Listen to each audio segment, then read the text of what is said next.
Hello friends, welcome to my channel GDS Bishu.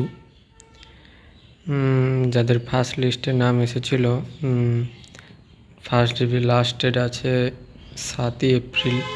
হাতে মাত্র আর 5 দিন সময় আছে। তোমরা গিয়ে তাড়াতাড়ি তোমাদের ফার্স্ট ডিবিটা করিয়ে নাও, নাহলে রিজেক্ট হয়ে যাবে। আর যাদের নাম আসেনি ফার্স্ট লিস্টে, তাদের জন্য কিছু ইম্পর্ট্যান্ট কথা রয়েছে যেগুলো বলতে হবে আমাকে।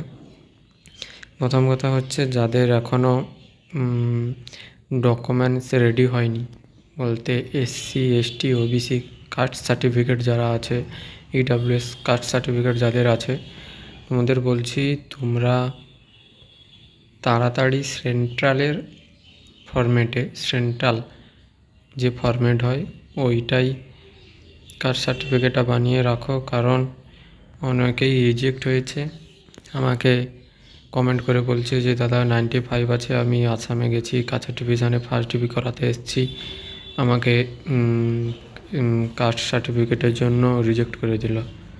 তো তোমাদেরও যাতে এই অসুবিধায় পড়তে না হয়, আগে থেকেই বলছি তোমাদের যত ডকুমেন্টস আছে, বিশেষ করে কাস্ট সার্টিফিকেট যাদের আছে, তোমরা তোমাদের সার্টিফিকেটটা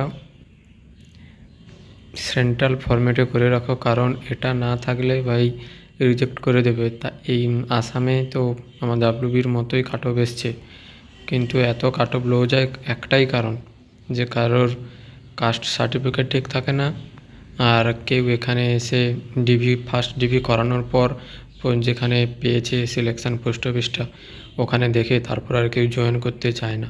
এই জন্যই এত কাট অফ কম যায় এখানে। তো বলছি তোমাদের কাস্ট সার্টিফিকেটটাকে সেন্ট্রাল ফরম্যাটে বানিয়ে রাখো।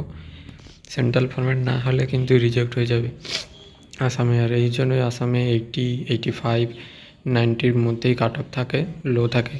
আর ওয়েস্ট বেঙ্গলে যারা আশা করছো যে 80, 85 আছে, তোমাদের তো সত্যি কথা বলতে খুবই চান্স কম আছে হওয়ার।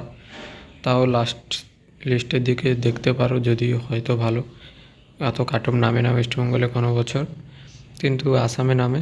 আসামে এই জন্য বলছি, যারা অ্যাপ্লাই করেছো তোমরা তোমাদের কাস্ট সার্টিফিকেটটাকে ঠিকঠাক একদম করে রাখো। আর যদি নামের ভুলভাল থাকে ওগুলো একটু দেখে রাখবে, এখানে এসে বলবে। আসামে কিন্তু ভাই কাস্ট সার্টিফিকেটটা অবশ্যই সেন্ট্রাল ফরম্যাটে বানিয়ে নিয়েই আসবে।